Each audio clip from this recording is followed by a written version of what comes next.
क्या है, उसे कैसे किया जाता है, वो मुझे बताओ।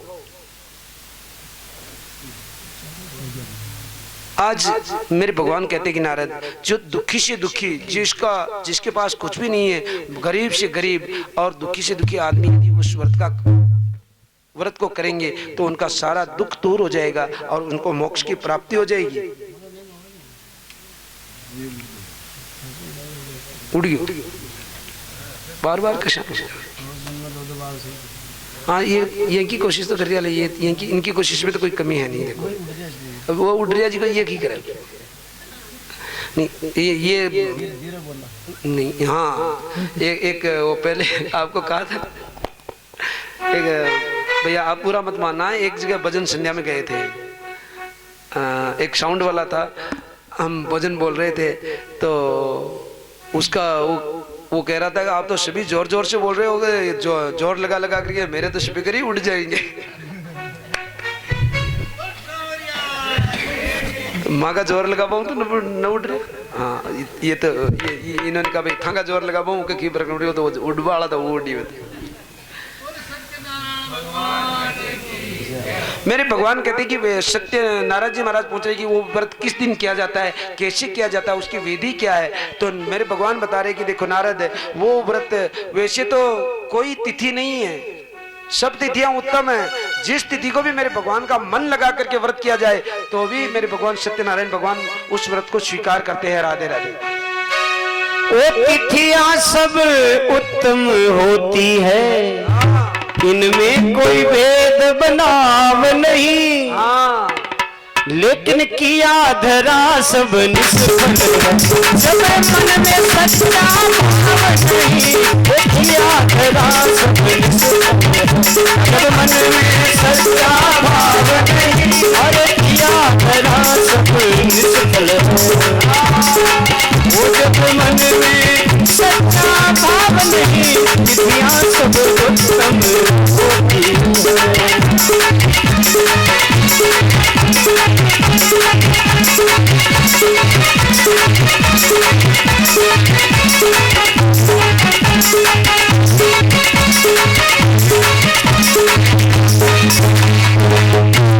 बोले वृंदावन बिहारी लाल की, बोले सत्यदेव भगवान की जय हो।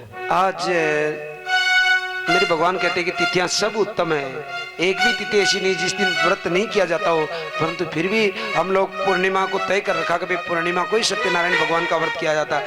कोई सी भी तिथि में भगवान सत्यदेव की कथा, भगवान सत्यदेव का व्रत किया जाएगा तो भी मेरे भगवान मानेंगे। ऐसी कोई बात नहीं कि केवल पूर्णिमा को ही भगवान सत्यनारायण व्रत का माने। मेरे सब तिथियां उत्तम है। मन, अपने मन के भाव सच्चे और पक्के होने चाहिए। सच्चे भाव और पक्के भाव, ये दो चीज ऐसा है तो किसी भी तिथि को भगवान का व्रत करोगे, किसी भी तिथि को भगवान का भोग लगाओगे और किसी भी तिथि को भगवान की पूजा करोगे तो भी भगवान स्वीकार करेंगे। विधि बताइए कि आप सर्वप्रथम भगवान की कथा के लिए ब्राह्मण को बुलाओ, ब्राह्मण को बुला करके देवताओं की, गणेश जी की पूजा करो। गणेश जी की पूजा के बाद सब देवताओं का मंडल बना करके मंडल की पूजा करो। मंडल की पूजा के बाद सत्यनारायण भगवान की कथा की पूजा करो। ब्राह्मण का पूजन करो। ब्राह्मण का पूजन करके कथा शुभारंभ होवे। कथा शुभारंभ होकर के कथा सुनो। कथा सुनने के बाद कथा में नाच गान होता रहे, कथा में कीर्तन होता रहे और कथा होने के बाद मेरे भगवान को कदली फल का भोग लगाओ सवाई बाग में और आटे का चूर्ण बना करके उसमें घी शक्कर मिला करके सत्तू बना करके उसका सवाया भोग लगाओ। ब्राह्मण को भोजन करो, ब्राह्मण को दक्षिणा दो। ऐसा पूरा नियम बताया। विप्राय दक्षिणात् दद्यात् कथाम श्रुत्वा जनेशः ततश्च बंधुभिः साध्वं विप्राश्च प्रतिभोज्यते। और हो सके तो ब्राह्मण भोजन भी करो, जितना हो सके उतना ब्राह्मण भोजन भी करो। ऐसा सत्यनारायण भगवान का व्रत है और ऐसा करने से मनुष्य नाम वांछित सिद्धि भवेत् ध्रुवम्, मनवांछित फल पाता है ऐसा भगवान का व्रत करने और कथा करने से। इति श्री सत्यनारायण व्रत कथायां प्रथमोध्याय संपूर्णम में श्री स्कंद पुराणे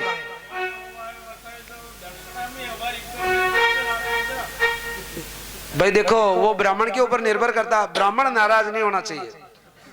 अब माँ का शन हुआरी भाई कहते तो माँ का हुआरी भाई उनकी टीकी लगे। कोई भाई मतलब ब्राह्मण आपके 100 रुपये से संतुष्ट हो जाते तो उनको 100 रुपया दे देना, और माँ के 100 रुपये टिकट न लगे ना।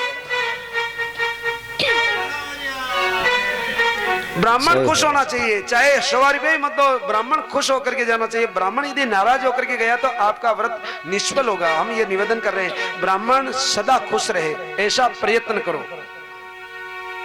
इति श्री स्कंद पुराणे रेवाखंडे, ये स्कंद पुराण की कथा है और रेवाखंड की कथा है। स्कंद पुराणे रेवाखंडे श्री सत्यनारायण व्रत कथायाम प्रथमोध्याय संपूर्ण में 2 मिनट का संकीर्तन करते हुए द्वितीय अध्याय में प्रवेश करते हैं। मिलता है सच्चा सुख केवल भगवान तुम्हारे चरणों में। मिलता है सच्चा सुख केवल भगवान तुम्हारे चरणों में। यह मिलती है पल पल जिनकी रहे ध्यान तुम्हारे चरणों में।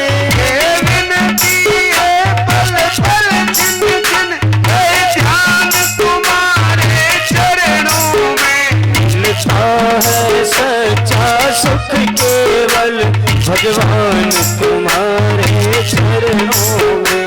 मिलता है सच्चा सुख केवल भगवान तुम्हारे चरणों में। चाहे मेरी सब संसार बने, चाहे जीवन मुझ पर भार बने। मेरी सब संसार बने, चाहे जीवन मुझ पर भार बने। चाहे मौत गले का हार बने, है ध्यान तुम्हारे चरणों में। चाहे मौत गले का हार बने, है ध्यान तुम्हारे चरणों में। मिलता है सच्चा सुख केवल भगवान तुम्हारे चरणों में। मिलता है सुख केवल प्रभु जी भगवान तुम्हारे चरणों में। चाहे अग्नि में मुझे जलना हो, चाहे कांटों पे मुझे चलना हो। चाहे अग्नि में मुझे जलना हो, चाहे कांटों पे मुझे चलना हो। चाहे छोड़ के देश निकलना हो, रहे ध्यान तुम्हारे चरणों में। चाहे छोड़ के देश निकलना हो, बस ध्यान रहे तेरे चरणों में।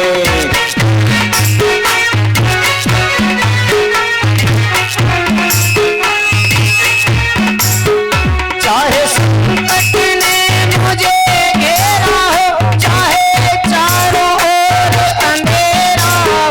चाहे संकट ने मुझे घेरा हो, चाहे चारों ओर अंधेरा हो।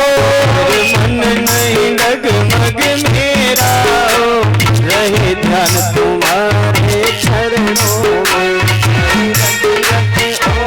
अंधेरा हो, रहे ध्यान तुम्हारे चरणों में।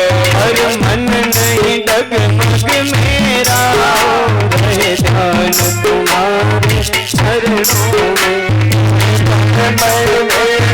मेरा हो, रहे ध्यान तुम्हारे चरणों में। मेरी जीवा पर तेरा नाम रहे, तेरा ध्यान सुबह और शाम रहे। मेरी जीवा पर तेरा नाम रहे, तेरा ध्यान सुबह और शाम रहे। मेरी याद तो आठों याम रहे, ध्यान तुम्हारे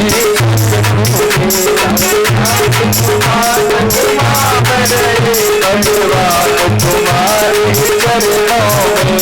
मिलता है सच्चा सुख केवल भगवान तुम्हारे चरणों में। मिलता है प्रभु की भगवान तुम्हारे चरणों में। यह विनती पल पल छिन छिन की रहे, ध्यान तुम्हारे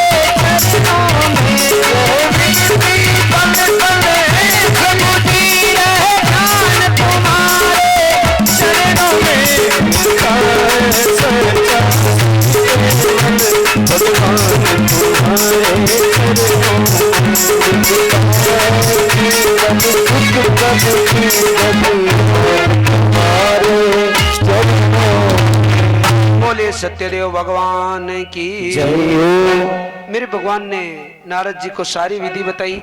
विधि बताने के बाद नारद जी पूछते कि प्रभु इस व्रत को किसने किया और उसको कैसे फल मिला, ये भी मुझे बताइए।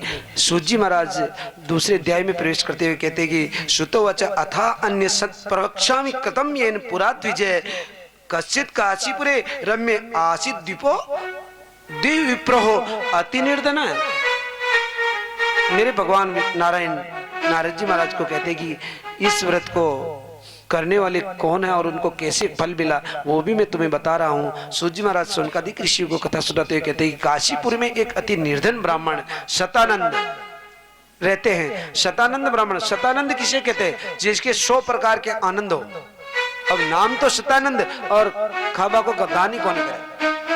भीख मांगने जाते और भीख में भी कुछ मिलता तो ठीक, नहीं मिलता तो ऐसे ही आ जाते। बहुत दुखी है, बहुत निर्धन है शतानंद ब्राह्मण। और शतानंद ब्राह्मण दुखी है तो आज एक ब्राह्मण को दुखी देख करके मेरे भगवान वृद्ध ब्राह्मण के रूप में आज शतानंद ब्राह्मण के सामने आते हैं। शतानंद ब्राह्मण भीख मांग करके आ रहे थे, भीख में कुछ भी नहीं मिला। उसके आज मनोरथ पूर्ति के लिए भगवान किसी किसी रूप में आ जाते हैं और एक बूढ़े ब्राह्मण का रूप बना करके मेरे भगवान आते हैं। वृद्ध ब्राह्मण रूप स्तम प्रपच्छ द्विज समादरत है। और मेरे भगवान बुढ़े ब्राह्मण बन करके उस शतानंद ब्राह्मण से पूछते कि अरे किमर्थ ब्रह्म से विप्र है, क्यों भी भ्रमण कर रहे हो, किस कारण से तुम्हारे ललाट पर चिंता की रेखाएं क्यों है भाई? महिम नित्यम सुदुखितम, तुम मुझे बहुत दुखी लग रहे हो। तत्सर्वं श्रोतुम इच्छामि कथ्यम द्विजस्तम। अरे ब्राह्मण बोलो क्या बात है? ब्राह्मण कहते कि क्या बताऊं मैं आपको, मैं भिक्षा लेने के लिए जाता हूँ परंतु भिक्षा में भी मुझे कुछ मिलता नहीं। भूखा हूँ, बहुत दुखी हूँ, संसार में ऐसा जीवन जीने से क्या मतलब है, मैं बहुत दुखी हूँ। आज धनवानों का मान जगत में, निर्धन का कोई मान नहीं। शतानंद ब्राह्मण कह रहे हैं बूढ़े ब्राह्मण से, बूढ़े ब्राह्मण के रूप में भगवान करे और शतानंद करेंगे। इस संसार का नियम क्या है कि धनवानों का तो सब मान करते हैं परंतु निर्धन को कोई पूछते ही नहीं है। राधे राधे, प्रेम से बोलो, नींद तो नहीं आई नहीं किसी को? जोर से बोलो एक बार। हाँ, नींद नहीं आनी चाहिए किसी को, एक को केवल ये घूमता छोड़ तो नींद आती चाहिए। ओ धनवानों का, और फिर दूसरा में भी ताने में नींद आओ तो घूंघटो निकाल लीजिए। मेरे भगवान बता दे, मेरे भगवान बता दे, निर्धन क्या इंसान नहीं। मेरे भगवान बता दे, निर्धन का इंसान नहीं। वो धनवानों का मान जगत में, निर्धन का कोई मान नहीं। धनवानों का मान जगत में, निर्धन का कोई मान नहीं। मेरे भगवान बता दे, मेरे भगवान बता दे, निर्धन कोई इंसान नहीं। मेरे भगवान बता दे, निर्धन कोई इंसान नहीं। धनवानों का मान जगत में, निर्धन का कोई मान नहीं। धनवानों का मान जगत में, निर्धन का कोई मान नहीं। पास किसी के हीरे मोती, पास किसी के लंगोटी है। पास किसी के हीरे मोती, पास किसी की लंगोटी है। दूध मलाई खावे कोई, कोई सूखी रोटी है। अरे दूध मलाई खावे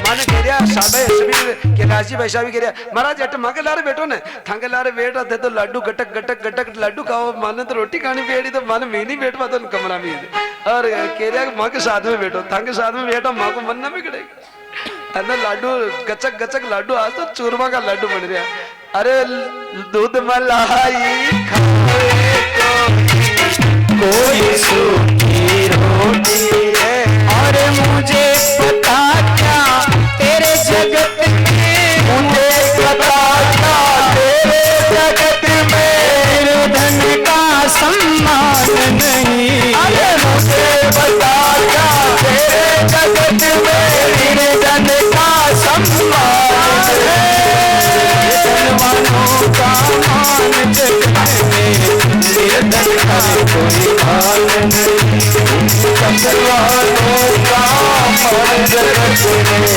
निर्धन का कोई हाल नहीं हाँ एक को सुख के साधन देते दूसरे को दुख देते हो अरे एक को सुख के साधन देते दूसरे को दुख देते हो हाँ नंगे पैरों दौड़ लगा कर खबर किसी की लेते हो अरे नंगे पैरों दौड़ लगा कर खबर किसी की लेते हो हाँ लोग कहे भगवान तुम्हें पर लोग कहे भगवान तुम्हें पर मैं मानो भगवान नहीं धनवानों का मान जगत में निर्धन का कोई हाल नहीं धनवानों का मान जगत में निर्धन का कोई हाल नहीं हरि लाल की जय हो। आज सतानंद ब्राह्मण कह रहे कि इस संसार में निर्धन का कोई मान नहीं है मेरे भगवान भी न जाने भेद क्यों कर रहे हैं अब देखना भगवान भेद नहीं करते हैं वो अपने प्रारब्ध का जो कर्मों का फल है वो भोग रहे हैं परंतु आज सतानंद ब्राह्मण कह रहे हैं कि मैं इस तरह से बहुत दुखी हूँ वृद्ध ब्राह्मण के रूप में मेरे भगवान कहते हैं कि देखो तुम आज सत्यनारायण भगवान के व्रत का विचार करना और हो सके तो सत्यनारायण भगवान की कथा करवाना कथा करना और व्रत करना व्रत करने के बाद तुम सुखी हो जाओगे व्रत का विधि विधान बताया सारा और वृद्ध ब्राह्मण वापस चले जाते हैं सतानंद ब्राह्मण आज रात्रि को घर पर सोते हैं परंतु पूरी रात नींद नहीं आती है मैं सत्यनारायण भगवान का व्रत करूंगा किया नहीं व्रत करूंगा सत्यनारायण भगवान का व्रत करूंगा ऐसा मन में हिलोरें उठ रही है कि मैं सत्यनारायण भगवान का व्रत करूंगा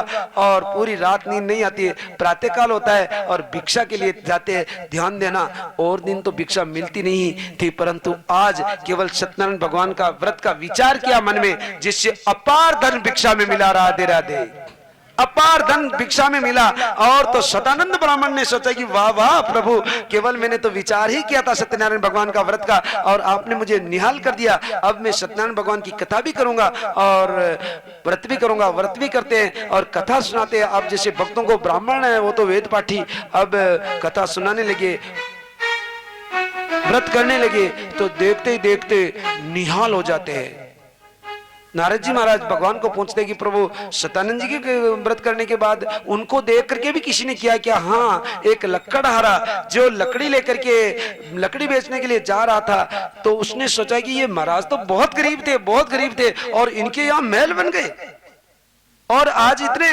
इकट्ठे पब्लिक क्यों हो रही है ये देख के लकड़हारा अपनी मौली को नीचे रख करके आता है और महाराज को बोलता है कि महाराज इतना महल और इतने तुम्हारे संपत्ति कैसे हो गई और ये क्या कर रहे हो उन्होंने कहा कि भैया ये मेरे सब सत्यनारायण भगवान की कृपा है कि उन्हीं की कृपा से मेरे सब कुछ मेरा सारा दुख लॉटरी खली की हो गए वहां लॉटरी खलेगी तो भगवान की कृपा होगी तो लॉटरी खलेगी वो तो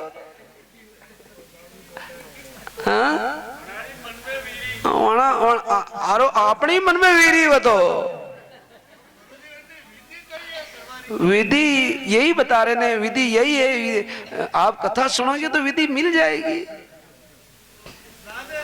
राधे राधे, प्रेम से बोलो।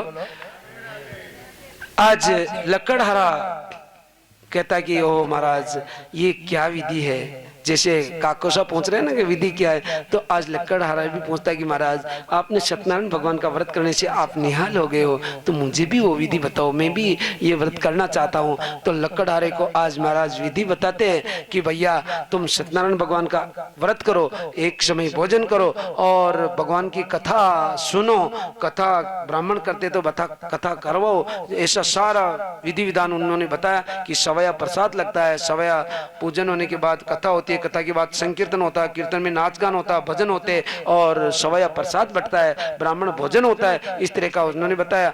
आज लकड़हारा मन में सोचता है कि मैं भी भगवान का व्रत करूंगा, मैं भी भगवान का व्रत करूंगा, ऐसा मन में सोच करके अपनी लकड़ियों को माथे पर रख करके जा रहा है।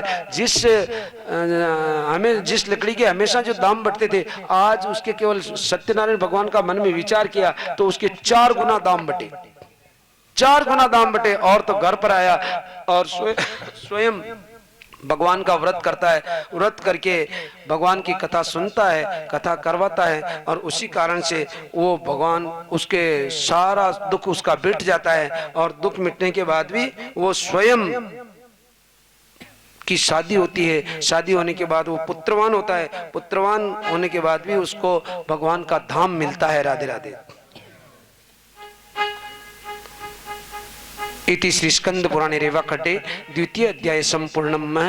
2 मिनट का संकीर्तन करते हुए फिर आगे तृतीय अध्याय में प्रवेश करते हैं।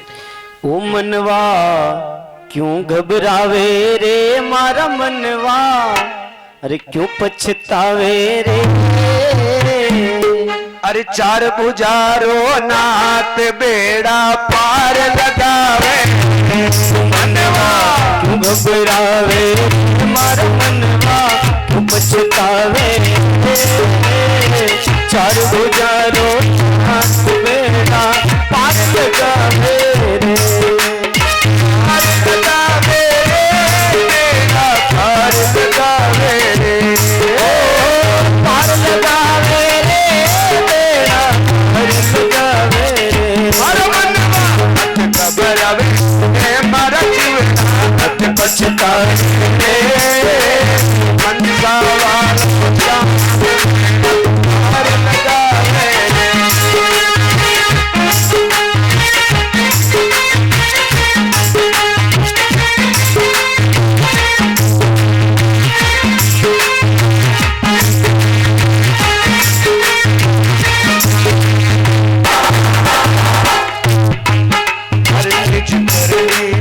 याद करो तुम्हारो मन घबरावे, हे मारा जीवड़ा मन पछतावे रे, हर चीज करनी है याद करो मारो मन घबरावे रे, मनवा मन घबरावे रे, महिमा सुनकर मन में तीरथ आवे, और प्रभु की महिमा सुनकर मन में तीरथ आवे रे, मनवा तीरथ आवे रे, मन में तीरथ आवे रे, ओ तीरथ आवे रे, मन में तीरथ आवे रे, क्यों घबरावे रे, क्यों पछतावे रे, 4 भुजा मनवा क्यों घबरावे रे, मारा मनवा घबरावे रे, 4 भुजारो नाथ बेड़ा पार लगावे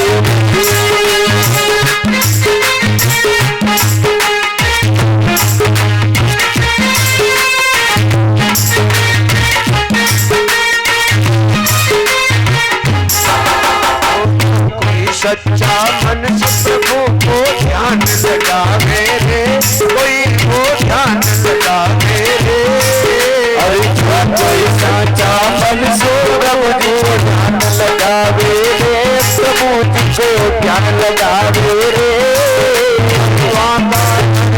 योग क्षेम आप करे, वाता अब प्रभु आप निभाओ, अरे आप निभाओ जी प्रभु जी आप निभाओ रे, अरे आप निभाओ रे साया आप निभाओ रे, हर हर जीवना क्यों घबरा, हमारा मन क्यों पछता से खुले पार घबरावे हमारा मनवा क्यों घबरावे और क्यों मरते बेड़ा पार लगावे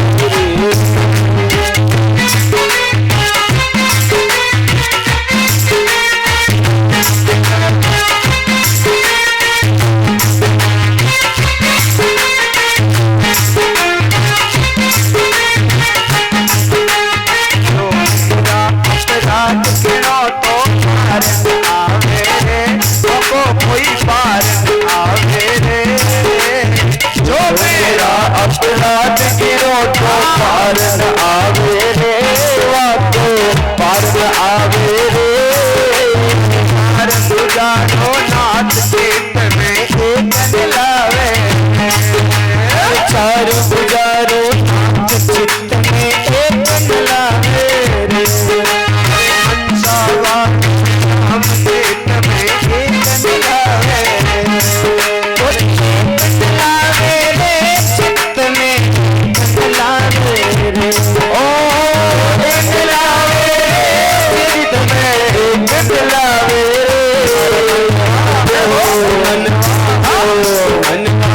घबरावे मारा मन मत बचता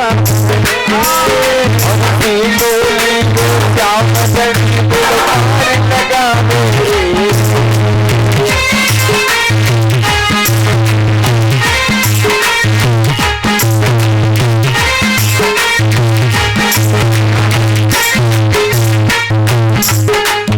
पति नाम प्रभु को वेद बतावे रे, कोई वो वेद बतावे रे, पति पावन नाम प्रभु को वेद बतावे रे, प्रभु को वेद बतावे रे, क्यों चिंता करे कृष्ण को दास कहावे रे, क्यों चिंता करे कृष्ण को दास कहावे रे,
बोलिए सत्यदेव भगवान की आहा।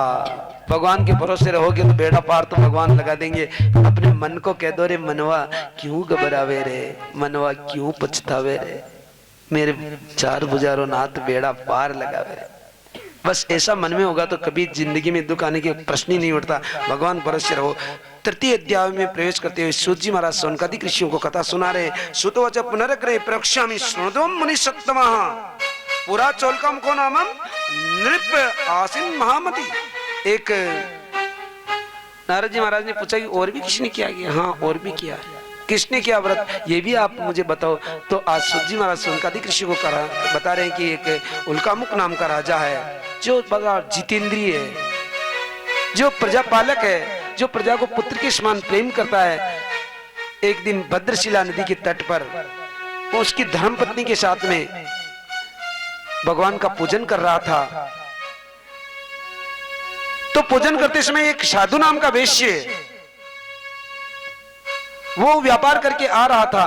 तो वो अपनी नौका को वहां छोड़ करके उल्कामुख नाम के राजा के पास जाकर के कहता कि ओ राजा साहब, ये क्या कर रहे हो आप? उन्होंने कहा कि देखो, मैं भगवान सत्यनारायण का पूजन कर रहा हूं। इससे क्या होता है कि मेरे कोई संतान नहीं है, इसलिए मैं संतान प्राप्ति के लिए सत्यनारायण भगवान की कथा और व्रत कर रहा हूं, पूजन कर रहा हूं। उल्कामुख निपराणी प्रमुख दा, अरे थे दोनों महदानी राजा रानी। हरे राजा राजा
आज साधु नाम का वैश्य राजा से पूछ रहा है कि इस व्रत के करने से क्या होता है। तो राजा कह रहे हैं कि देखो, मैं पुत्र, मेरे संतान नहीं है, मैं पुत्र प्राप्ति के लिए ये व्रत कर रहा हूं। तो उन्होंने कहा कि महाराज, मेरी भी संतान नहीं है, मुझे भी बताओ। आज उनको भी बताते हैं विधि। और साधु नाम का वैश्य अपने घर पर जाता है और अपनी पत्नी से कहता कि देखो, सत्यनारायण का भगवान का व्रत करने से संतान होती है, तो हम भी सत्यनारायण भगवान की कथा करवाएंगे और व्रत करेंगे। तो उनकी पत्नी ने कहा कि अरे, धर्म के काम में कहां देरी, और उनके इसके करने से मान लिया संतान होगी तो जल्दी करो, आज ही कथा करवाओ और आज ही व्रत करो। साधु वैश्य ने कहा कि क्या पागल हो रही हो क्या, हम महाजन है और आज ही व्रत करा दे। ध्यान दो कि हमारा काम सिद्ध हो जाएगा ना, तो व्रत भी कर देंगे और कथा भी करा देंगे। मान लिया कथा करवा दें और हमारा काम ही नहीं हुआ तो फालतू पैसा खर्च कर दे, हम तो महाजन है। ओहो, पत्नी तो भोली भाली है, पत्नी भोली भाली है लीलावती। उसने कहा कि ठीक है पतिदेव, परंतु ध्यान देना कि मन में विचार किया था कि कथा करवाऊंगा, यदि मेरा कार्य सिद्ध हो गया तो करवाऊंगा। तो कुछ समय बाद में लीलावती गर्भवती होती है और शुभ समय में लीलावती ने एक कन्या को जन्म दिया जिसका नाम कलावती होता है। और अब लीलावती कहती कि पतिदेव, आपने व्रत के लिए मन में सोचा था और व्रत के करने से हमारी कन्या का जन्म हुआ है, आप व्रत कीजिए, कथा करवाइए ना। उन्होंने कहा कि 2-2 बार खर्चा नहीं करेंगे, इसका मुंडन संस्कार करेंगे ना तो दोनों काम साथ में हो जाएंगे। तो मुंडन संस्कार करेंगे तो उसमें 2 काम साथ में हो जाएंगे। भोली भाली पत्नी, चलो पतिदेव ठीक है। और जब मुंडन संस्कार का समय आया तो पतिदेव अब करो ना, आपने व्रत के लिए कहा था, कथा करवाने के लिए कहा था। अरे तुम तो पागल ही हो वास्तव में, महाजन के घर में जन्म लेकर के भी एक ऐसे पागल से जैसी बात करते हो। इसका शादी करेंगे तो वैसे ही पूरे गाँव वालों को भोजन कराना पड़ेगा, और अभी कर देंगे, कथा कराएंगे तो वापस फिर ब्राह्मणों को अलग भोजन कराओ और गाँव वालों को अलग कराओ, ऐसा नहीं हो सकता। हाँ, डबल खर्चा नहीं पोसाता, आजकल महंगाई का जमाना, पागल हो रही हो तुम। इसका शादी करेंगे ना तो शादी में तो जो करना है अपने को अलग से भोजन करवाना ही नहीं पड़ेगा। कथा का महाराज को, मिलने वाले महाराज को बुला लेंगे, मनसा के महाराज पैसा लेते ही नहीं है, और उनसे कथा करवा लेंगे और उनको वापस 100 रुपया देने की जरूरत नहीं। भोजन तो बने रहा, शादी में भोजन तो बनाएंगे, महाराज का लग रहा पैसा तो महाराज लेते ही नहीं पैसा, तो देने की जरूरत ही नहीं। हाँ, सिद्ध हो जाए। तो फिर तुम ऐसी बातें मत करो, शादी के समय करवाएंगे सारा काम। अब तो साधु ऐसे बेटी बड़ी हो जाती है, बेटी की शादी का समय हो जाता है। बेटी की शादी अपने नौकरों से कहते हैं, सेवकों को भेजते हैं कि जाओ मेरी बेटी का संबंध करो। बेटी का संबंध करने के लिए जाते हैं और बेटी का एक साधु पुत्र से संबंध करते हैं और उसके साथ में विवाह भी कर देते हैं। परंतु ध्यान देना कि विवाह के समय में कल लीलावती और साधु ऐसे दोनों मेरे भगवान की कथा को और व्रत को भूल जाते हैं। भूलने के बाद साधु वैश्य व्यापार करने के लिए जाने लगे तो लीलावती को याद आ गया कि पतिदेव, आपने व्रत करने के लिए, कथा करने के लिए कहा था, अब तो करवा दो ना। उसने कहा कि सारा धन तो शादी में खर्च कर दिया, अब मेरे पास धन कहाँ है, अब तो मैं व्यापार करने के लिए जाऊंगा और व्यापार करके वापस पैसा कमा करके लाऊंगा, तो उसके बाद करेंगे, अभी कैसे कर दे।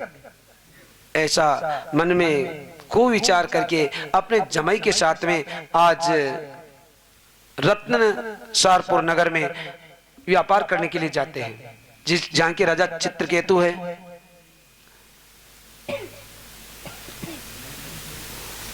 और अब भगवान का व्रत नहीं करने के कारण भगवान सत्यदेव नाराज हो जाते हैं। वहां से खूब धन कमाया, परंतु भगवान सत्यदेव ने उनको शाप दे दिया कि तू तेरा श्रीहीन हो जा। तो श्री होने उनका शाप देने के कारण अब एक दिन क्या होता है कि अपना सारा व्यापार का जो धन कमाया था उस धन को लेकर के एक जगह सो रहे थे कि उस दिन राजा के चोर घुस गए। और चोर घुसे तो राजा का माल लेकर के चोर दौड़ रहे थे कि उसी समय राजा के सैनिक दौड़ने लगे। सैनिकों के डर के कारण वो चोर जहां साधु वैश्य और उनका दामाद सो रहे थे उस माल को वहां रख करके चले जाते हैं। राजा के सैनिक आते हैं और उनको सामान, खजाने का, राजमहल का सामान समझ करके पहचान जाते कि ये राजघराने का सामान है और ये चोर यही है। साधु वैश्य को और उनके दामाद को दोनों को पकड़ करके सारा माल राजा के पास ले जाते हैं और कहते कि ये चोर है, इन्होंने ही आपका सामान चोरी किया है। राजा आदेश देते कि इन दोनों को जेल में बंद कर दिया जाए। जेल में बंद कर दिया और उसके सामान को खजाने में रखवा दिया। इधर भगवान सत्यदेव के नाराज होने के कारण साधु वैश्य घर भी चोरी हो गई और लीलावती और कलावती दोनों माँ बेटियां भीख मांग मांग करके खाने लगी। एक दिन कलावती भिक्षा के लिए गई थी कि थोड़ी देर से आई, रात हो गई, एक जगह भगवान की कथा चल रही थी तो वो कथा सुनने लग गई और प्रसाद लेकर के आई। तब तक रात्रि को खूब अंधेरा हो गया था। तो उसकी माँ ने कहा कि बेटी तेरे मन में क्या है, कोई गलत विचार है तेरे मन में, इतनी आधी रात तक तू कहां थी? तो बेटी ने कहा कि माता मेरे मन में कोई गलत विचार नहीं है, मैं भगवान का, सत्यनारायण भगवान की कथा चल रही थी, मैं कथा में बैठ गई, तो कथा में बीच में नहीं उठना चाहिए, तो मैं कथा का मैं प्रसाद लेकर के आना चाहिए, तो मैं प्रसाद लेकर के आई, तब तक ये समय हो गया माता, मेरा कोई गलत विचार नहीं है, मैं कहीं गलत जगह पर नहीं गई थी माता। ऐसा कहने के बाद आज लीलावती को याद आता कि बेटी हमें भी व्रत करना है, हमें भी कथा करवानी है, तेरे जन्म के लिए हमने कथा बोली थी, परंतु आज दिन तक हमने ऐसा नहीं किया है बेटी, इसीलिए ही हमारी दुर्दशा हो रही है। ऐसा मन में विचार किया कि हम भी व्रत करेंगे, व्रत करते कि मतलब कथा तेरे पिताजी आकर के करवा देंगे, परंतु व्रत तो हम ही कर सकते हैं। व्रत किया जिससे सत्यदेव भगवान प्रसन्न होते हैं और उनके जो राजा की जेल में साधु वेश्य और उनके दामाद बंद है, राजा के स्वप्न में मेरे भगवान जाते हैं और भगवान जाकर के कहते हैं कि राजा जिसको तुमने साधु वेश्य को, दोनों को, दामाद को तुमने बंद किया है वो चोर नहीं है, यदि तुमने उनको रिहा नहीं किया तो तेरा मैं सर्वस्व नष्ट कर दूंगा। ऐसा स्वप्न आया। स्वप्न आने के कारण साधु उस राजा चित्रकेतु ने उनको बुलाया, अपने सैनिकों को, मंत्रियों को बुलाया और उन्होंने अपने स्वप्न के बारे में बताया और साधु वेश्य को जेल से खुला करके उनके पास, राजा के पास बुलाया और राजा ने कहा कि देखो मेरी गलती हो गई, ये तो तुम्हारा प्रारब्ध का कोई दोष था, इसके कारण तुम्हें सजा मिली, मेरी कोई गलती नहीं इसमें, परंतु मैंने आपको बंद कर दिया, इसलिए आपका जो धन था वो भी ले लो और इसका दुगुना धन मैं और दे देता हूं आपको। राजा ने उनको छोड़ करके और दुगुना धन दे दिया। साधु वेश्य उस सामान को लेकर के अपने नगर की ओर प्रस्थान करते हैं। इति श्री रेवा खंडे स्कंद पुराणे रेवा खंडे तृतीय अध्याय संपूर्ण में 2 मिनट का संकीर्तन करते हैं, चौथे अध्याय और 5वां अध्याय। अब ज्यादा घबराना मत, एक मतलब 15-20 मिनट में आपको फ्री कर रहे हैं।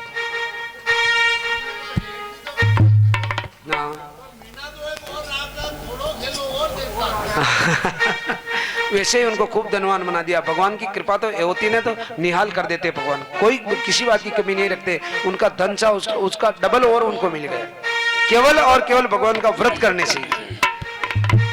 तेरी बिगड़ी बन जावे रे राम गुण गाने से, बिगड़ी बन जावे राम गुण गाने से, राम गुण गाने से, गुण गाने से, राम गुण गाने से, गुण गाने से, बिगड़ी बन जावे रे राम गुण गाने से, बिगड़ी बन जावे राम गुण गाने से। बन गई प्रहलाद की, बन गई रोग की, बन गई प्रहलाद की, बन गई रोग की, बन गई रे चीर के बनाने से, रोग की बन गई रे चीर को बनाने से, बिगड़ी बन जावे राम गुण गाने से, बिगड़ी बन जावे राम गुण गाने से। बारी की बन गई सुग्रीवत बन गई, बारी की बन गई सुग्रीवत की बन गई, की बन गई रे सिया सुदिलाने से, हनुमत की बन गई रे सिया सुदिलाने से, बिगड़ी बन जावे राम गुण गाने से, बिगड़ी बन जावे राम गुण गाने से।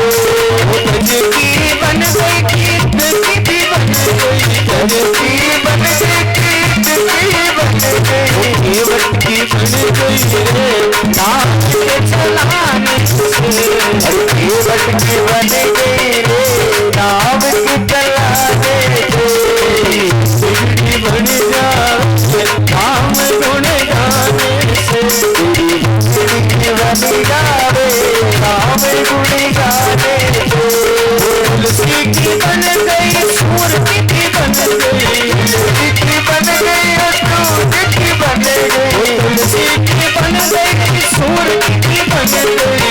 टिक्की बन गई तू टिक्की बन गई मीरा की बन गई कोई मेरे जाने से मीरा की बन गई कोई गुड़ गाने से मीरी बन जावे हम गुड़ गाने से मीरी बन जावे हम गुड़ गाने से हम गुड़ गाने से गुण गाने से ओ राम गुण गाने से गुण गाने से मीरी बन जावे हम गुण गाने से तेरी मीरी बन जावे हम गुण गाने से तेरी मीरी बन जावे हम गुण गाने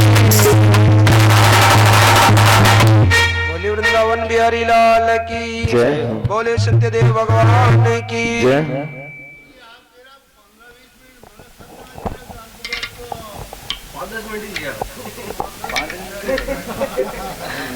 बहुत अच्छी बात है। ये तो आपके भाव अच्छे हैं और मैं तो आपको बहुत बहुत धन्यवाद देता हूँ आप जैसे श्रोताओं को कि आज दिन में लगभग 6 घंटे की कथा सुनने के बाद भी आप यहाँ विराजे हो। मैं आपको व्यासपीठ से वंदन करता हूँ बार बार।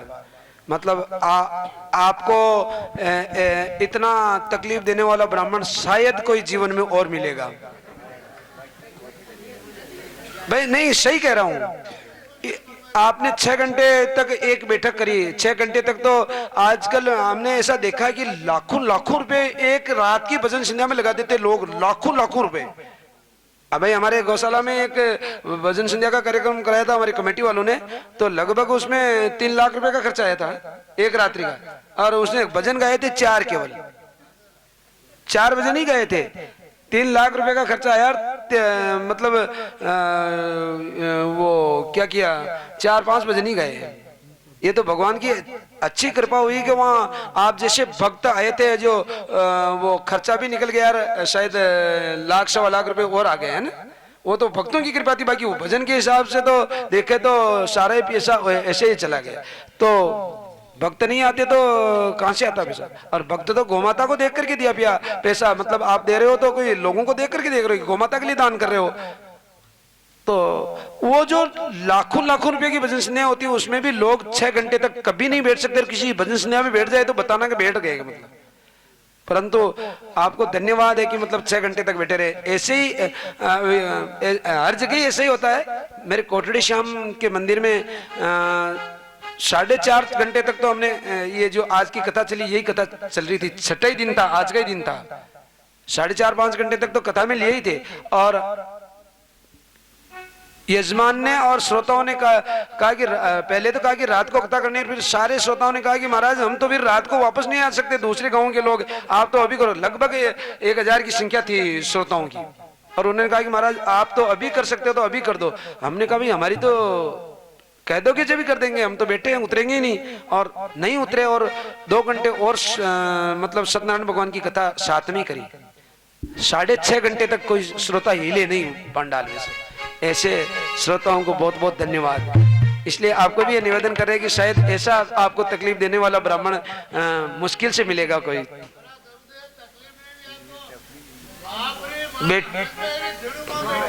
नहीं ऐसी बात नहीं है, परंतु फिर भी 6 घंटे तक बैठना बहुत भारी बात होती है। फिर 6 घंटे बैठ करके आप तो अभी और बैठे हो ना, ये बहुत बड़ी बात है।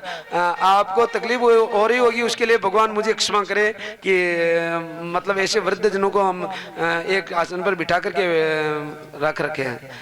माफ करना, वापस कथा में चलते हैं। नहीं तकलीफ नहीं दे रहे हो, ये शरीर ये भगवान का है और ये भगवान के लिए ही है। इस शरीर का कुछ नहीं बिगड़ेगा। मैं भगवान के मैंने अर्पण किया है और अर्पण ही रहेगा भगवान के लिए। भगवान के काम के लिए मैं चाहे कितना ही काम दूसरा क्यों ना हो, मैं कभी कथा के लिए किसी जीवन में किसी को मना करूंगा नहीं। चाहे मैंने संकल्प लिया जीवन का भाई पैसा नहीं लूंगा तो भी मैं कथा के लिए किसी को मना नहीं करूंगा। चाहे ये डबल कथा का समाचार आ रहे हैं कोटड़ी से अभी कल फोन आ रहा था इनके।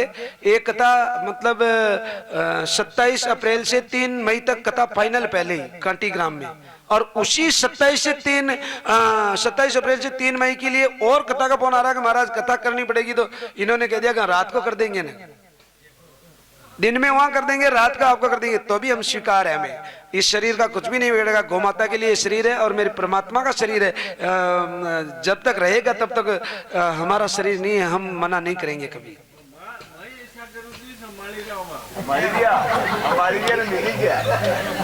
आप जैसे भक्तों को मेरा बहुत बहुत वंदन, बहुत बहुत वंदन। आप मुझे याद आते रहोगे, मैं चला जाऊंगा तो भी।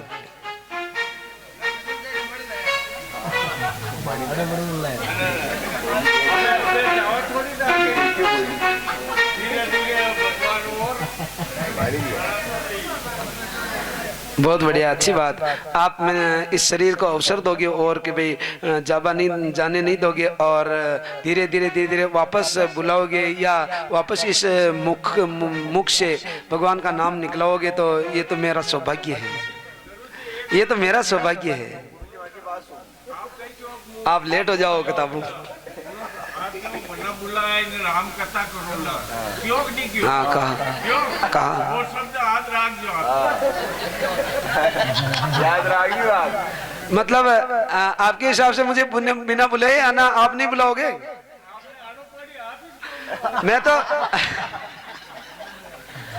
मैं तो ब्राह्मण हूँ, मैं तो एक बार नहीं 10 बार आ जाऊंगा, परंतु पता नहीं करियो आपको दशरथ जी को हौसला राम जी आप भाई कितने बजे आएगा? आऊंगा। मेरा व्यासपीठ से मेरा वचन है, आप मुझे समाचार नहीं करोगे तो भी मैं जरूर आऊंगा मेरे वचन को पार लगाने के लिए, और बिना बुलाए राम कथा करूंगा। एक साल, और वो भी आज घोषणा कर रहा हूं कि 1 साल के अंदर अंदर, 1 साल के अंदर अंदर, देखो ये नहीं कह सकता कि महीने 2-3 महीने, तो ऐसा नहीं, 1 साल के अंदर अंदर। आज तारीख नोट कर लेना, आज 5 अप्रैल है। 5 अप्रैल से पहले आपके राम कथा चालू हो जाएगी। कब हो ये मेरे परमपिता परमात्मा जाने।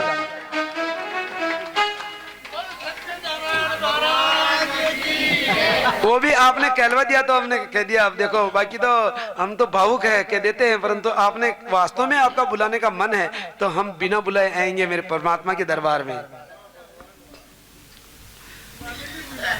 चलिए, सूत जी महाराज सोनकादिक ऋषियों को कथा सुनाते हुए चतुर्थ अध्याय में प्रवेश कर रहे हैं।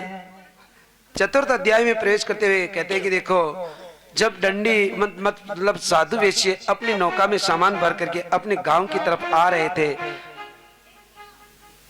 तो समुद्र के किनारे नौका जल में है, और नौका जल में है तो डंडी साधु वेश्य ने ब्राह्मणों को दान भी दिया था। दान दे करके नौका में ला करके जा रहे, मन उसका थोड़ा निर्मल हुआ है, परंतु फिर भी अभिमान नहीं गया था, और अभिमान नहीं जाने के कारण आज मेरे प्रभु फिर उसकी परीक्षा लेने के लिए दंडी ब्राह्मण बनकर के आ जाते हैं। दंडी ब्राह्मण बनकर के आ रहे हैं और पहुंच रहे कि ततो महाजनो मतो हेलिया च प्रहस्य चे कथम पृच्छसि भो दंडिन मुद्रा ने तो किमच्छसि, तुम्हारे इस नौका में क्या भरा हुआ है? तो आज अभिमान के कारण कहा कि तुम्हारे क्या लेने देना, इसमें क्या भरा हुआ है?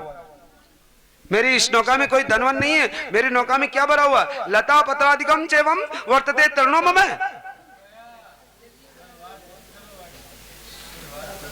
दंडिन ब्राह्मण को आज साधु वेश्य विवेक से काम नहीं कर रहा और झूठ बोल रहा, अभिमान से कह रहा मेरी इसमें क्या भरा, उसे तुम्हें क्या ले देना? लता पत्रादिकम चैवम वर्तते तरणो मम, इसमें लता पत्र भरे हुए, और क्या भरा हुआ बताऊं क्या? हरड़ बहेड़ा बड़गुलर वनस्पति बच्छनाग बाबूरी बिड़न तेज पारा है। अब उसमें मतलब माल भरा हुआ, धन भरा हुआ, सोना चांदी भरा हुआ, परंतु फिर भी क्या बता रहा है? ऐसा भरा हुआ मुस्की मुलेटी मादी मिर्च मजूल फल केसर कपूर काजू कासनी छुआरा है। और बताऊं क्या है? तेजपाल धनिया सौंफ जीरा काली मिर्च और हींग हल्दी आदि गरम मसाला है। हाँ हाँ, वो सोच रहे कि भाई मेरे धन को कोई लूट ले, मैं धन क्यों बताऊं? और उसमें ऐसी सामान किराना की सामान बता दिए। अरे सालिम सुपारी सुरती शहर बनारस की, कत्था कानपुर श्वेत कटनी का काला है, जवाकारा जहरमार जावित्री जायफल सिंधिया सोहाग सोंठ अमलीतास आला है, शहद सफेदा सीप जामर नमक सेंधा गरी केर गोला बड़ा कलकत्ता वाला है। कौन सा चाहिए बोलो। और दंडी ब्राह्मण ने कहा कि तथास्तु ऐसा ही हो, तेरा वाक्य गलत न हो, तूने जो अपने मुख से निकाला ऐसा ही हो, लता पत्रादि की हो इसमें।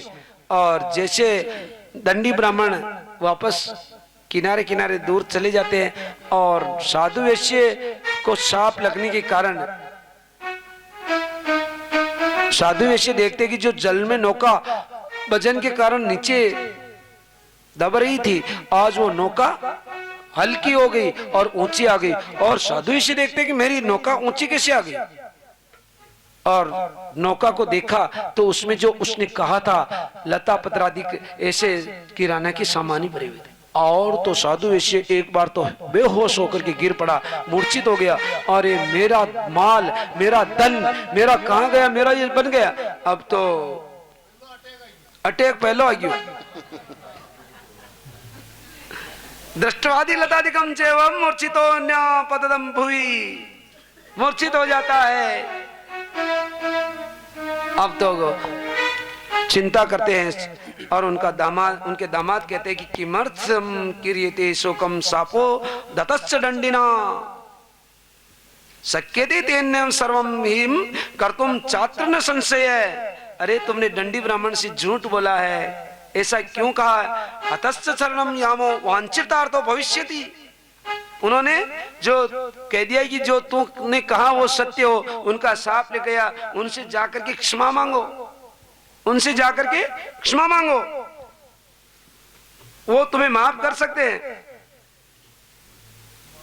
रो मत। दंडी स्वामी, साधु वैश्य दंडी स्वामी के पास जाते हैं और उनसे क्षमा मांगते हैं कि मेरी गलती होगी। देखो गतो शोको न कर्तव्यो भविष्यम ने चिंतायत है, वर्तमानेषु कार्येषु वर्तयन्ति विचक्षणा। चिंता से चिता कहती है, ध्यान देना, चिंता से चिता कहती है कि मैं तुमसे बड़ी हूं। चिंता से चिता कह रही है कि मैं तुमसे बड़ी हूं, तुम तो मुर्दे को जलाती हो परंतु मैं तो जिंदे को ही जला देती हूं। राधे राधे। चिंता से चिता कह रही कि तू तो मुर्दे को जलाती है, मुर्दे को जलाना ही है, उसको जलाने में क्या है, परंतु मैं तो जिंदे को ही जला देती हूँ। चिंता जिंदे को ही जला देती है।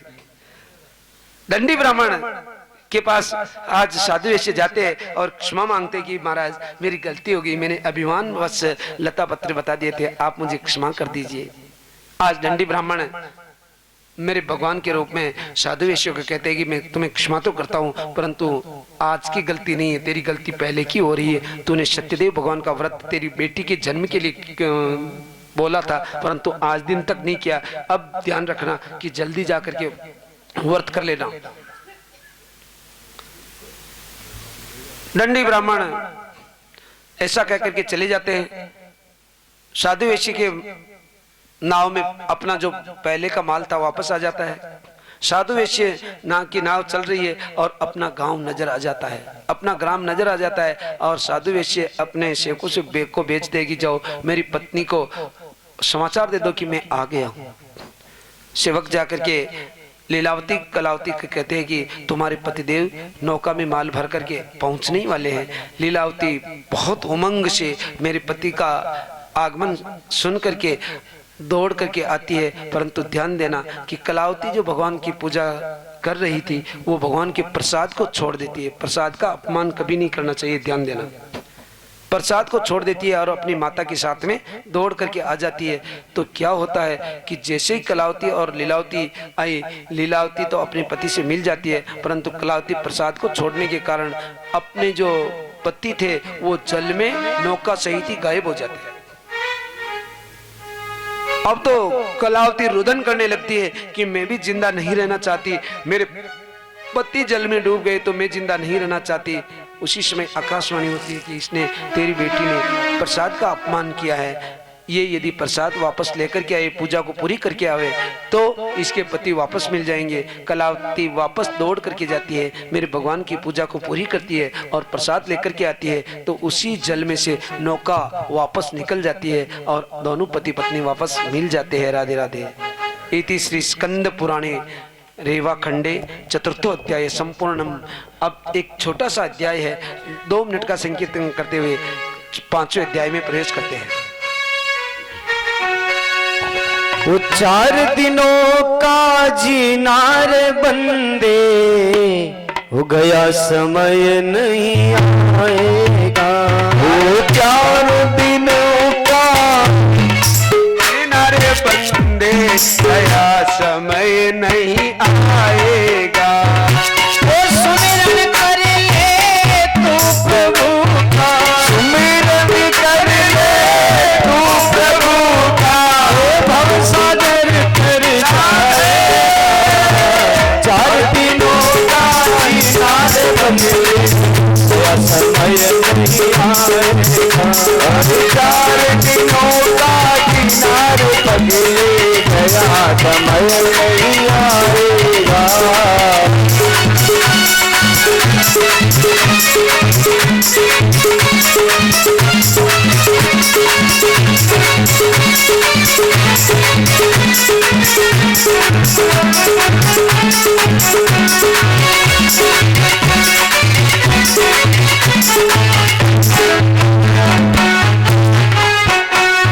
यह तन है माटी का नस्वर, माटी में मिल जाएगा।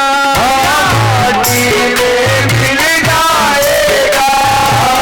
मुट्ठी बांधे आया जग में, हाथ पसारे जाएगा। हाथ पसारे जाएगा।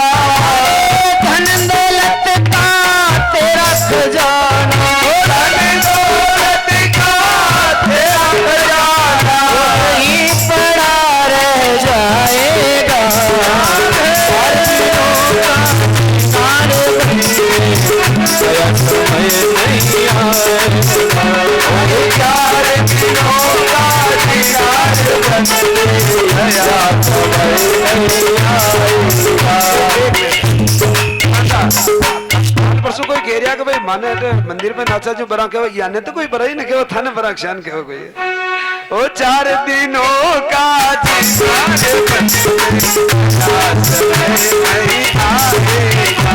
ओ सुमिरन कर ले तू प्रभु का, सुमिरन कर ले तू प्रभु का, सागर कर जाए।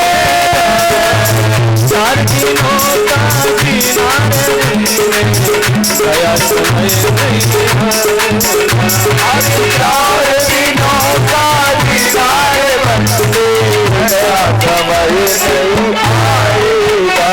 अरे भाई बंधु कुटुंब कबीला, कोई न साथ निभाएगा। कोई न साथ निभाएगा। मोह माया के जाल में फंस के अंत समय पछताएगा। अरे अंत समय पछताएगा। जैसा कर्म किया है तूने, जैसा कर्म किया है तूने, वैसा ही फल पाएगा। 4 दिनों का जीना रे बंदे, गया समय नहीं आएगा।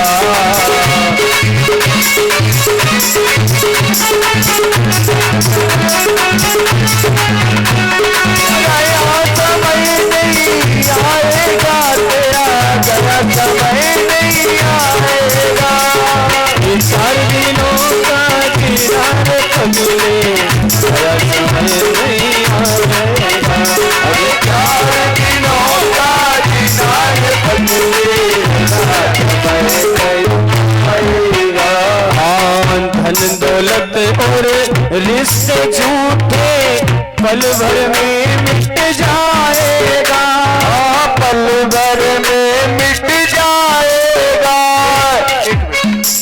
सच है कि गलत है? ये कह रहे कि रिश्ते नाते पल भर में मिट जाएंगे, ये बात सत्य है कि गलत है? सत्य है। कैसे सत्य है? जब आदमी यहाँ से टिकट कट जाता है और चला जाता है तो सारे रिश्ते खत्म हो जाते हैं। बस वो एक क्षण में सारे रिश्ते खत्म हो जाते हैं। इसलिए ये बात अटल सत्य है। धन दौलत और रिश्ते झूठे पल भर में मिट जाएगा, पल भर में मिट जाएगा। सुख में सुमिरन जो तू करेगा, दुख काहे को पाएगा, दुख काहे को पाएगा। अरे चिंतन कर ले इन बातों का, चिंतन कर ले इन बातों का, जन्म सफल हो जाएगा।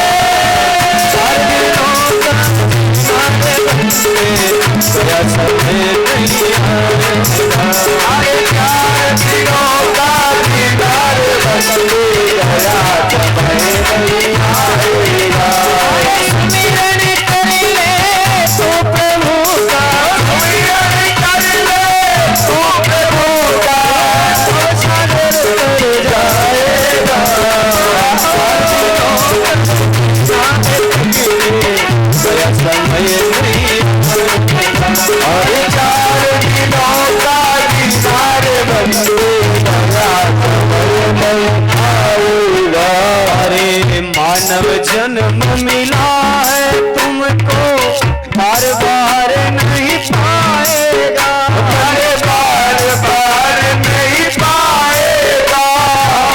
तेरा मेरा छोड़ दे के दिन ये हंसा उड़ जाएगा, हंसा उड़ जाएगा। रह जाएगी पाप की दौलत, रह जाएगी पाप की दौलत, पाप पुण्य संग जाएगा। सारे बंदे जरा समय नहीं आएगा, चार दिनों का दीदार बंदे गया समय नहीं आएगा। सुमिरन कर ले तू प्रभु का, सुमिरन कर ले तू प्रभु का, सागर कर जाएगा। चार दिनों का दीदार बंदे गया समय नहीं आएगा, चार दिनों का दीदार गया समय नहीं आएगा, मेरा गया समय नहीं आएगा। बोले सत्यदेव भगवान की जय हो। माँ के महाराज पहले तो गिरिया का मुंह तो हो जाऊं तो ठीक। अब जो बाबा बोल रही है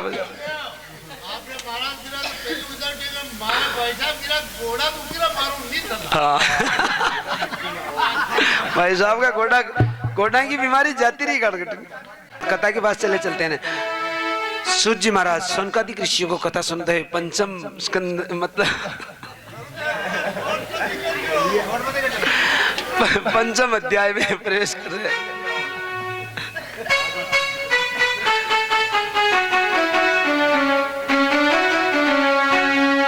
प्रसाद का कभी अपमान नहीं करना चाहिए।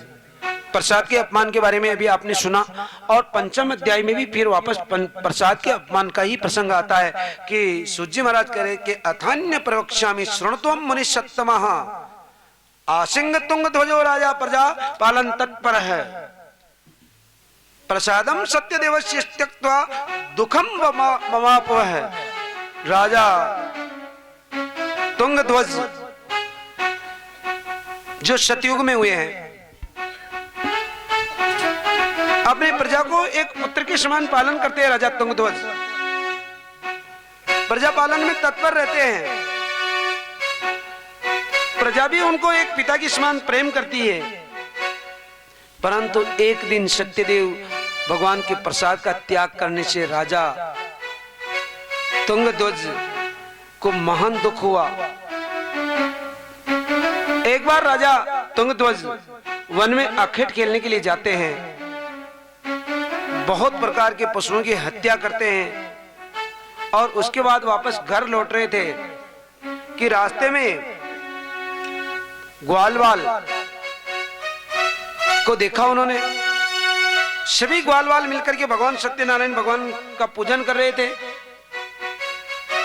और राजा अभिमानवश उस भगवान सत्यनारायण का पूजन की कथा को देख करके कि मैं तो राजा हूं, मैं इन ग्वालों के साथ में कथा सुनूं या पूजन में सम्मिलित हूं तो मेरा कद घट जाएगा, मेरा पद राजा का पद है, मेरे कद को मैं क्यों घटाऊं। अभिमानवश उनके पास नहीं गए राजा। फिर भी रुतबा छोटा पड़ी जा,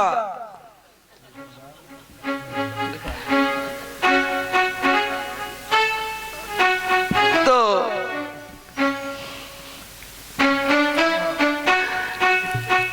वो जो ग्वालवाल भगवान की पूजा कर रहे थे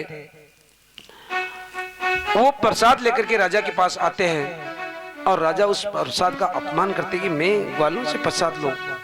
प्रसाद नहीं लेते हैं और प्रसाद को त्याग देते हैं। रंक करोति राजानम राजानम रंकमेव च धनिनम निर्धनम च निर्धनम धनिनम च। भगवान सत्यनारायण भगवान राजा को रंक बना देते हैं, धनवान को निर्धन बना देते हैं और निर्धन को धनवान बना देते हैं। ये भगवान के हाथ की बात है, हमें कभी अभिमान नहीं करना चाहिए। इस प्रकार सोच करके राजा घर आ जाते हैं। तो राजा के जो पुत्र थे, धन धान्य थे, वो सारा धन दान चोर लूट लेते हैं, पुत्रों की मौत हो जाती है और राजा अकेला रह जाता है। राजा घबरा जाता है कि ये क्या हो गया। अभिमान में उसको मालूम हो गया कि मैंने प्रसाद का अपमान किया है, यदि मैं प्रसाद का अपमान नहीं करता तो मेरे साथ में ऐसा नहीं होता। ऐसा विचार करके राजा वापस जंगल में जाते हैं और जहां वो ग्वाले हमेशा मेरे भगवान का पूजन करते थे, आज उन ग्वालों के साथ में राजा पूजन करते हैं, भगवान का प्रसाद लेते हैं, जिससे राजा को वापस पुत्र प्राप्ति होती है, धन धान्य वापस प्राप्त होता है और राजा संसार में बहुत सुख भोग करके अंत में वैकुंठ लोक को प्राप्त होता है। सूत जी महाराज सोनकादिक ऋषियों से कहते हैं कि ये सत्यनारायण भगवान की कथा, सत्यनारायण भगवान का व्रत बहुत दुर्लभ व्रत है। जो मनुष्य इस सत्यनारायण भगवान के व्रत को करते हैं उनका हर मनोरथ सिद्ध होता है, उनको पुण्य मिलता है। जो कथा श्रवण करता है, जो भगवान का प्रसाद ग्रहण करता है, वो धन धान्य से परिपूर्ण होता है, उसको किसी भी बात की कोई कमी नहीं रहती है। जो निर्धन है वो धनवान हो जाता है, जो बंधन में पड़ा है वो बंधन मुक्त हो जाता है, जो भय, जिसके मन में भय है वो भय मुक्त हो जाता है, उसके मनुष्य के उसके जीवन में सारे भय छूट जाते हैं। ये अटल सत्य है, इसमें संदेह नहीं है। सत्यनारायण भगवान के प्रसाद से मनुष्य इस लोक में भी सुखी रहते हैं और आगे जाकर के भी इसका फल पाते हैं और इसका फल भोग करके वैकुंठ की प्राप्ति होती है। सूत जी महाराज सोनकादिक ऋषियों को कहते हैं कि ब्राह्मणों, जो इस प्रकार सत्यदेव भगवान का व्रत करते हैं वो हर प्रकार से सुखी होते हैं। मनुष्य जो भगवान नारद जी को कहते हैं कि जो मनुष्य इस संसार में बहुत ज्यादा दुखी है उनको सत्यनारायण भगवान का व्रत करते हैं, करना चाहिए और करने से वो अपने दुख से मुक्त हो जाते हैं। कलयुग में ये फल विशेष फल देने वाला है, इसमें कोई संशय नहीं है। भगवान सत्यदेव एक छोटे से व्रत से प्रसन्न हो जाते हैं। सूजी महाराज कहते हैं कि देखो, जो इस कथा को पढ़ता है, जो सुनता भी है, जो कहता भी है, वो सत्यदेव भगवान के कृपा से हर पाप से मुक्त हो जाता है। सत्यनारायण भगवान का जिन ने व्रत किया, आपने आज कथा सुनी, वो अगले जन्म में उनके क्या हाल हुए, वो किस जन्म में गए, इसकी कथा सूत जी महाराज सोनकादिक ऋषियों को सुनाते हैं कि जो सतानंद ब्राह्मण थे वो अगले जन्म में सुदामा ब्राह्मण बने और सत्यनारायण भगवान के व्रत की कृपा से ही सुदामा ब्राह्मण बन करके कल आपको कथा में सुनोगे आप कि मेरे परमपिता परमात्मा से अपने चरण धुलवा लिए। ये सत्यदेव भगवान की कृपा का प्रसाद था। राधे राधे। वो परमपिता परमात्मा है और उनसे अपने चरण धुलवा लिए। ये कृपा थी तो केवल और केवल सत्यनारायण भगवान की कृपा थी।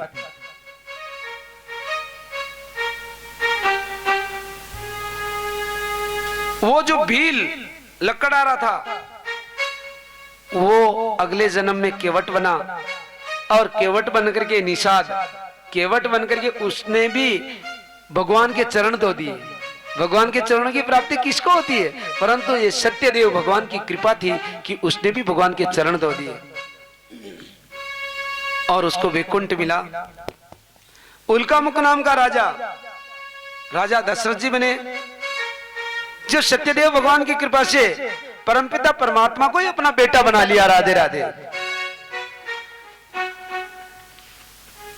और अंत में वो भी मोक्ष को प्राप्त हुए। साधु नाम का वैश्य जो अगले जन्म में सत्य के रास्ते पर चलते हुए राजा मोरध्वज बने और मोरध्वज बन करके भी पूर्व जन्म के भगवान सत्यनारायण भगवान की कथा का याद रख करके अपने बेटे को अपने हाथों से चीर करके भगवान के दर्शन कर लिए।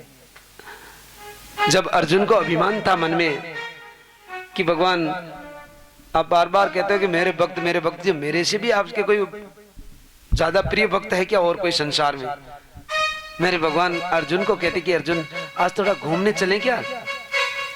ये बात तो नहीं कही तेरे से, अरे अर्जुन तू तो बहुत बड़ा भक्त है मेरा, तेरे से ज्यादा प्रिय मेरा और कोई संसार में नहीं हो सकता, परंतु आज घूमने चलते हैं। और घूमने गए तो मेरे भगवान ब्राह्मण का रूप, साधु का रूप बनाते हैं, संत का रूप बनाते हैं अर्जुन और दोनों ही, और एक सिंह को साथ में लेते हैं और राजा मोरध्वज की नगरी में आते हैं। और राजा मोरध्वज को पता लगता है कि वो संत आए हैं और महाराज पधारिए पधारिए भोजन करिए। तो राजा मोरध्वज के भोजन के आग्रह पर उन्होंने कहा कि हम तो भोजन करेंगे, हमारा सिंह भूखा रहेगा। महाराज आपके सिंह को भी भोजन कराएंगे ना, आप जो बताओ ना आपका सिंह क्या भोजन करेगा? कि ये मनुष्य का मांस खाएगा। तेरे बेटे को तेरे हाथ से चीर करके यदि इसके सामने रखे तो हम भोजन कर लेंगे, नहीं तो नहीं कर सकते, और तेरे आंसू नहीं आना चाहिए। और दाई भुजा आधा शरीर चीर करके मेरे सिंह के सामने रखो। ध्यान देना, राजा मोरध्वज अपने बेटे को आरे से चीरते हैं और चीरते हैं तो बेटे की बाईं आंख से आंसू आ जाते हैं, बाईं आंख से आंसू आ जाते हैं। तो मेरे भगवान कहते हैं कि नहीं खाएगा मेरा सिंह, भोजन नहीं करेगा। क्यों? कि इसकी आंख से, तेरे बेटे की आंख से भी आंसू नहीं आने चाहिए थे, आंसू आ गए, अब मेरा सिंह भोजन नहीं करेगा। तो साधु मतलब मोरध्वज ने क्या कहा कि प्रभु भोजन करना पड़ेगा, भोजन करेगा आपका सिंह। क्यों? कि दाई भुजा को चीरा है हमने और आंसू तो बाईं आंख से आए हैं। तो क्यों आए बाईं आंख से? के प्रभु ये बायां अंग ये कह रहा है कि मैं भगवान का भोजन मांगता तो मुझे अवसर क्यों नहीं दिया गया, इसलिए ये बायां अंग रो रहा है कि मुझे भी मौका मिल जाता है ऐसा, इसलिए रो रहा है। तो मेरे भगवान कहते कि कोई बात नहीं, तब तो मेरा सिंह भोजन कर लेगा। और सिंह को आधा भोजन रखते हैं और मेरे भगवान मोरध्वज को कहते कि लगाओ भोजन, लगाओ भोजन करेंगे। भोजन का थाल लगाया जाता कि 5 थाल लगाओ, 5 थाल। 5 किसके लिए? कि तुम 5 थाल लगाओ। 5 थाल लगाए जाते हैं कि तुम दोनों पति पत्नी बैठो, और अर्जुन को भी बिठाया, मेरे भगवान भी बैठे ब्राह्मण के रूप में, और दोनों पति पत्नी को कहा कि तुम साथ भोजन करोगे ना तो हम करेंगे नहीं। ये सामने बेटे की आधी लाश पड़ी है और यहाँ मोरध्वज को आंसू नहीं निकालने देते, बल्कि कह रहे कि तुमको साथ में भोजन करना पड़ेगा। सामने अपने हाथ से चिरी हुई लाश पड़ी हुई और कोई किसी को भोजन उतर जाएगा, परंतु फिर भी मना नहीं कर सकते क्योंकि संत को भोजन कराना है। ओ जी नहीं पायो नहीं पायो नहीं पायो नहीं पायो नहीं पायो रे, अरे तेरी यारी में बिहारी सुख नहीं पायो, ओ नहीं पायो रे, तेरी यारी में बिहारी सुख नहीं पायो रे, तेरी यारी में बिहारी। ओ जी नहीं पायो नहीं पायो, ओ नहीं पायो नहीं पायो, ओ नहीं पायो रे, सुख हरी में भी सुख नहीं पायो, तेरी यारी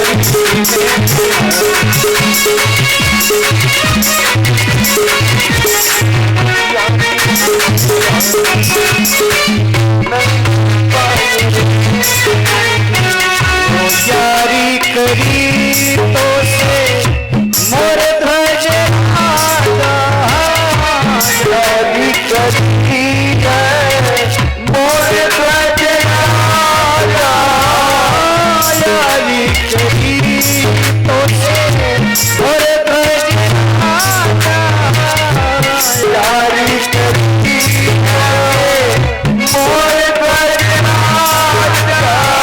सुत आने से, ओ सुत आने से चिरायो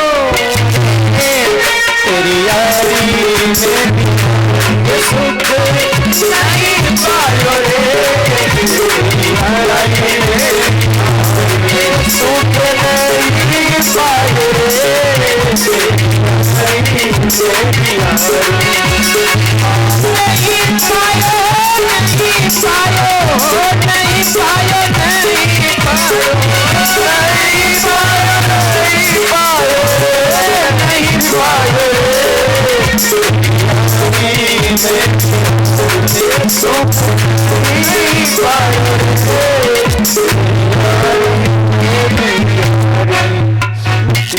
बोलिए सत्यदेव भगवान की जय हो।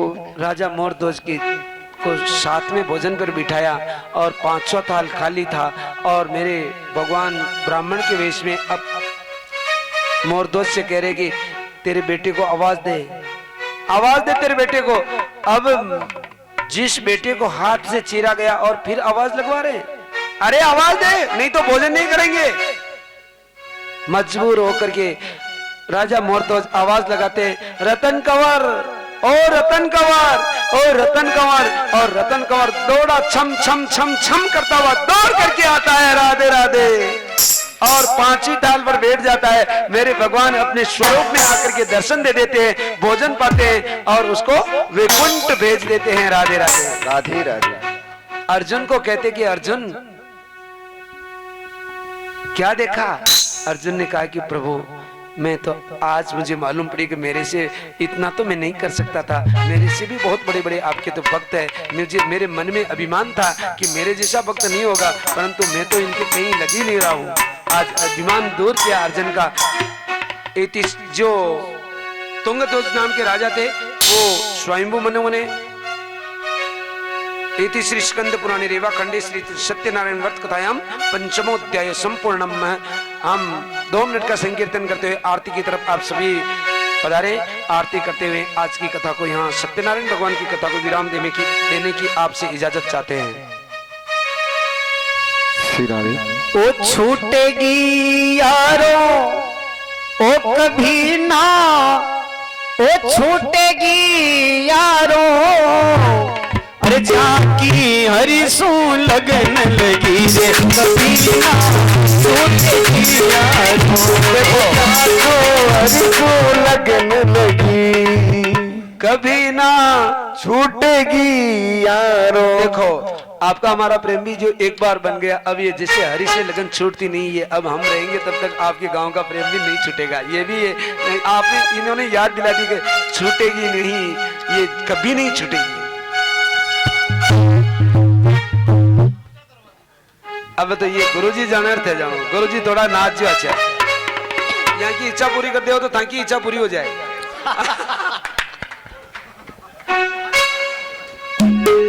ओ छूटेगी यारों कभी ना छूटेगी यारों।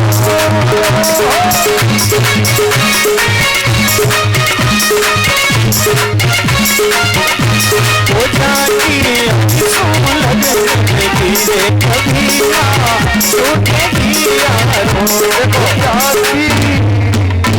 ऐसे हमें पसंद नहीं आता। अब एक बार सत्यनारायण भगवान की कथा हुई, अब इतनी देर तो काकोसा नाच रहा, अब तो जो सभी खड़े होकर के मेरे भगवान के दरबार में क्यों शर्म करते हो, फिर तो आनंद आएगा कि फिर सत्यनारायण भगवान की कथा हुई। ये अंतिम कीर्तन है। अरे छूटेगी यारो कभी ना, अरे छूटेगी यारो, अरे छूटेगी यारो कभी ना, छूटेगी यारो।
ये विचार करने का सभी बात करना, जैसे आप करके भोजन का विचार कर रहे हो उसी तरह से भागवत का पहुंचाने का भी विचार करना। ओम या देवी सर्वभूतेषु ज्योतिरूपेण संस्थिता नमस्तस्यै नमस्तस्यै नमस्तस्यै नमो नमः कर्पूर गौरं करुणावतारं संसार सारं भुजगेन्द्रनाथं सदा वसन्तं हृदयारविन्दे भवं भवानि चैतं नमामि भवं भवानि चैतं नमामि जय लक्ष्मी रमणा स्वामी जय लक्ष्मी रमणा ओ सत्यनारायण स्वामी ओ सत्यनारायण स्वामी जनपाठक हरना ओम जय लक्ष्मी रमणा रतन जड़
नारायण वासुदेव श्री कृष्ण गोविंद हरे मुरारी हे नाथ नारायण वासुदेव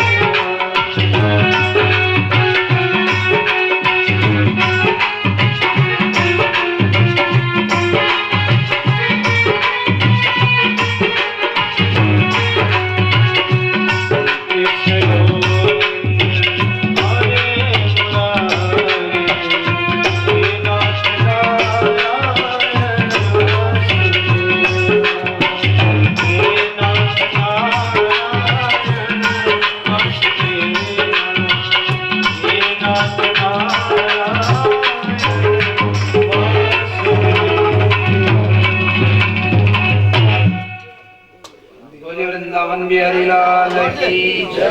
बोले सत्यदेव भगवान की जय।